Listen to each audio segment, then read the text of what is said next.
What's happening, gang? It's your boy Retro, back again with another reaction video. Yeah.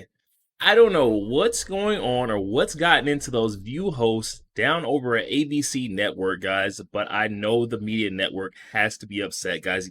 I think it was yesterday we seen Joy Behar drop the TDS blinders. I'm not sure if that was because of the absence of Whoopi Goldberg, but she and her, co-host all had a different look on life, and they could see through Biden's charades and see straight that Trump was the guy.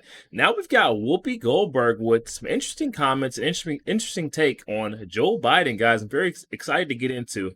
So we're going to jump straight into it. I'll get my thoughts on the back end, guys. So definitely stick around to the end. So you guys get my thoughts on the back end, guys. And also, YouTube, push this video out. Definitely stick around to the end of the video, guys. But let's get straight into it. Before we do that, though, make sure you guys smash that like button, guys. And also hit that subscribe button. As we're on the road to the truth, hop aboard for the journey. Let's get into it, y'all. And by that, I mean, is she high? Is there something wrong with her? Did she have a stroke? Watch after this sequence. We'll get to it. But it's like she doesn't know what to say. Welcome to Doug in Exile. I'm Doug TenNapel. This is where the happy patriots are, including you, I hope, as a subscriber. California Governor Gavin Newsom expressed concerns that a third party could end up. Okay, why is she dancing around like this while she talks? What does that mean?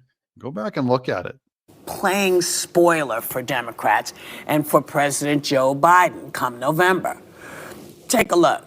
I know a third party candidate isn't likely to be elected president or beat either one, but I mean, how worried are you? Yeah, how worried are you about that? I have to be worried. But you know what? You got to control the controllables. Got to control what you have to control. Got to control the controllables. Got to control what you can control. That's Gavin Newsom. He could be running. Brilliant. You've told me nothing. Let's look at no labels. I actually took the time. I encourage people to look at what are they for? And I thought, wow, this is literally reads as the accomplishment list of the Biden-Harris administration. If no labels has the accomplishment of the Biden-Harris administration, do they stand for an open border? Do they stand for record unemployment?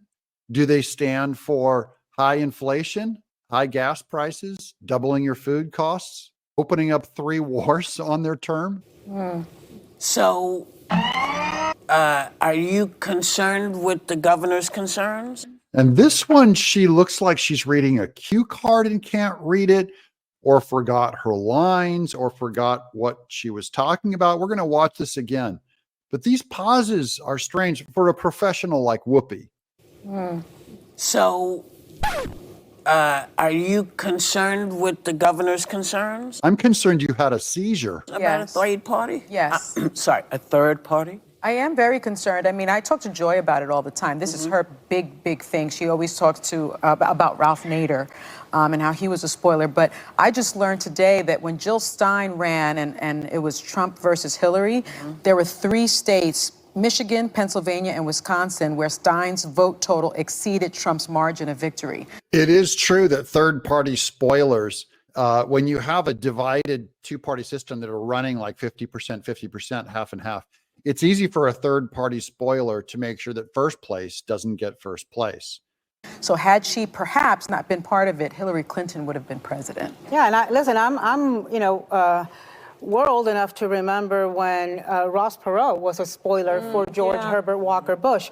And in that case, that was 1996. And in that case, you had George Herbert Walker Bush, who's a sane, good, normal human being, running against Bill Clinton. He was a hoe, but he was a normal, good human being.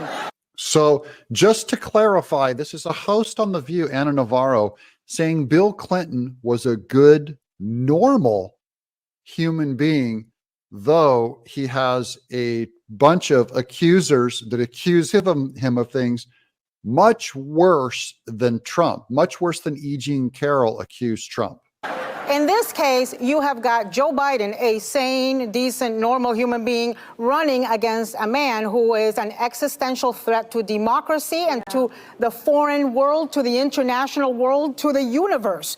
She must be talking about Trump's 3 wars that he opened up, even and as this week we're about to start another conflict with Iran. Is that what she's talking? Oh, no, that was under Biden.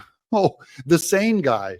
So this is not a normal, oh, you know what, we can afford to have a spoiler. We can afford to have Manchin running around. There's a lot of very credible people who we know who've left no labels now, including my husband, including Larry Hogan. Liz Cheney left the governor. also, right? I'm not sure Liz Cheney was ever no labels. Okay, No. she wasn't? No. Okay. Liz Cheney wasn't a no labels, but if she did have a label, it would be the country's official Karen. My thing is this, is whenever this conversation comes up, it's almost like we're all tacitly acknowledging that Biden is weaker than Trump. That's what it sounds like to me, because if Trump is actually weaker in a general than Biden, wouldn't that mean that that we shouldn't be worried he's going to lose more votes? Elisa Farrah Griffin acting like a Republican for the first time in her life. So Biden is the weakest. So third party candidates are going to be the worst for him. See, it all ends up shaking out in the end. No, because the people who support Trump are cult members, and they're not going anywhere. The people who support Biden are normal human beings. It's a normal human being that supports Biden, that supports open borders. Foreign entities are attacking blowing up our bases, destroying our military men. And she, again, says that you're abnormal. Like, how dare she call half of American names, and Elisa Farrah Griffin calls her out. Honest, I don't think 40 million Americans are cult members. Are 40 million, is half of America a cult member? How dare you? The View, they've chased off that half of their audience. And how bad is it that their audience is all clapping at this? It shows how they have no interest in having anyone who's not a leftist communist in their audience. If he's indicted 91 times and his poll numbers keep going up and he keeps running away with primaries, I think it's concerning. Oh, I don't think it's concerning. I think it's good. The more you indict him and the more you guys call him crazy and insane, he's going to be your president crazy and insane. We're going to be drinking your tears and having a blast this fall. Yo, there we have it, guys. Coming from our friend Doug in Exile. Definitely going to be sure to leave that original video link down in the description box below. For those of you who want to go over there and check that out, I always for you guys to go over there and show our friend Doug a bit of love. Oh my goodness, you guys. The TDS blinders came off for another one of the View co-hosts today. I had Elisa Farrah Griffin, coming to reality, coming to what's actually going on in the real world, where, Anna Navarro is trying to make this point. Elisa Farrah Griffin very quickly slamming down Anna Navarro and letting her know, Trump's fan base is no cold. Key and Anna in that this is half America we're talking about. I'm highly doubtful that half of America has joined a cult. The reason why his, poll numbers keep going up, his support keeps going up, even though these indictments keep growing, is because, we can all see these are sham cases. It's a political witch hunt. They're after Trump. They're trying to make this into a banana republic, guys. And we're not letting it. We're not letting it happen. The American people can see straight through the 90-something indictments. I mean, if we're being honest with ourselves, no one faces that many indictments without actually going to jail. It's been quite some time now. No jail time has came up for Trump. Just a bunch of delays, a bunch of court confusion because of all these corrupt figures, corrupt district attorneys, prosecutors that have been trying to, bring about these cases on Trump. Literally, Merrick Garland created a seat for Jack Smith just to come after Trump, guys. If that doesn't show you, how much political witch hunt this is, I don't know what will. DA Fani Willis down in Georgia, blatantly showing her, interest in Trump's case, the way she's been bringing about weaponizing the Department of Justice system against Trump. Letitia James had a full campaign slogan.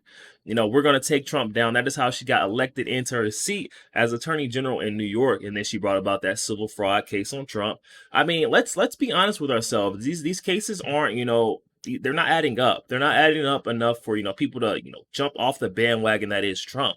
This is all bringing about more and more support. Like we've seen with that, the mugshot in Fulton County. That Fulton County mugshot raised about so much money for Trump's campaign funding. They just about won the election there. Whoopi Goldberg and Anna Navarro better be very worried Gavin Newsom seems like he's going to jump in this as a third party and definitely spoil it for the guy, Joe Biden. Joe Biden is the only one with shaky fan base. His followers are still skeptic. There's a lot of skepticism within Joe Biden's fan base. Those who are still stuck supporting, they're trying to believe what's going on the left, what they're being told, but people on the right are starting to leak in. The information from the right is starting to leak in. The truth is starting to leak in. I should just say that. Not the information from the right. The truth is starting to leak in, and the left is starting to see it. Those who are still supporting Joe Biden are very skeptic of what he can do and how he's going to benefit this country because they're living through his policies. They're seeing that, we're having a border crisis. They're seeing that, the gas station, I'm paying out the wazoo. The grocery store, I'm paying out the wazoo. And not to mention my job isn't able to give me a raise like they should. So there's definitely something going on with our economy. And this is, because of Joe Biden, and the people who support him are definitely starting to see that, guys. And that is why Whoopi Goldberg is freaking out, seeing Gavin Newsom talk about possibly hopping in as a third party, guys, because she knows that will take those votes away from Joe Biden, the ones that he barely has already. Definitely hop in the comment section, guys, and let me know your thoughts on this one, guys. Whoopi Goldberg and Navarro absolutely going off the rails again on Donald Trump and Joe Biden. But then we have Alyssa Farah Griffin with a very stable-minded, counter argument to Anna Navarro. Definitely hop in the comment section and let me know your thoughts. Is this the turning point of the view, guys? Definitely let me know. Also, make sure you guys smash that like button, guys. It does not cost a thing. Hit that like button for your boy. And also hit that subscribe button, guys. We're on the road to the truth.